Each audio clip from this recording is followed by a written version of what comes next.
Hello प्यारे बच्चों। जैसा कि आपने देखा कि हाल ही में नीट के पेपर को लीक कर दिया गया और लीक करने के बाद अब उस पेपर को कैंसिल भी कर दिया गया।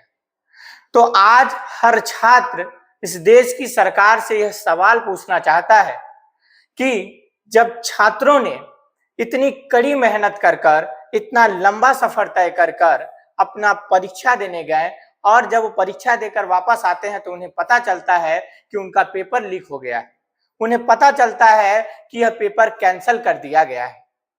क्या बीत रही होगी उन छात्रों के ऊपर जो छात्र अपने घर से साल भर बाहर रहकर अपनी तैयारी करता है, मन में एक सपना लेकर चलता है, एक डॉक्टर बनने का सपना लेकर, और उस सपने को कुचलने का काम अगर सरकार करेगी, सरकारी तंत्र करेंगे, तो फिर इंसाफ की उम्मीद यह छात्र किससे लगाएगा। आप देख सकते हैं मेरे पीछे लगा हुआ यह पोस्टर, यह बता रहा है कि किसी पिता ने कर्ज लिया है।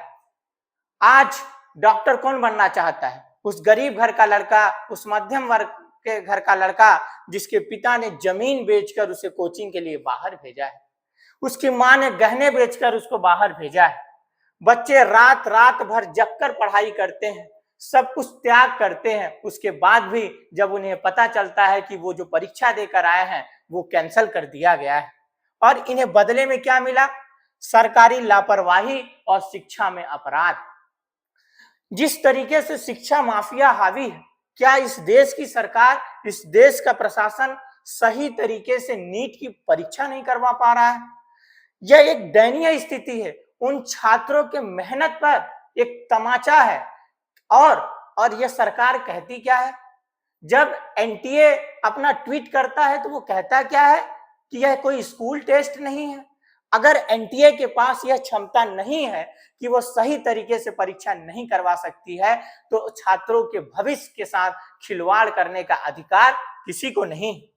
और आप देखिए, हर बार पेपर माफिया बच के निकलते हैं, और जो ईमानदारी से जो छात्र तैयारी करता है, अपने मन में एक सपना लेकर चलता है, उसका नुकसान होता है।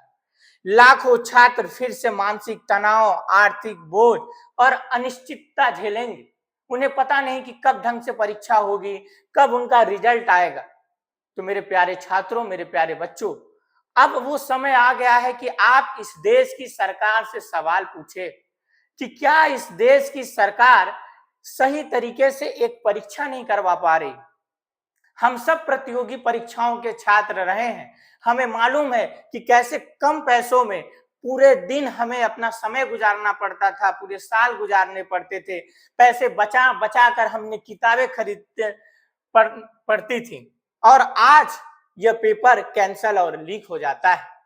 और यह भ्रष्ट व्यवस्था एक ट्वीट करके एक फुर्सत हो जाती है कि अब हमें इससे कोई मतलब नहीं है। तो मेरे प्यारे छात्रों, अभिभावकों और इस देश की जनता, हर जनता को यह अधिकार है कि वो सरकार से सवाल पूछे कि क्या वो शिक्षा व्यवस्था का सही तरीके से अगर सरकार पालन नहीं करवा पा रही है, तो फिर किस काम की सरकार और किस काम का यह शिक्षा व्यवस्था।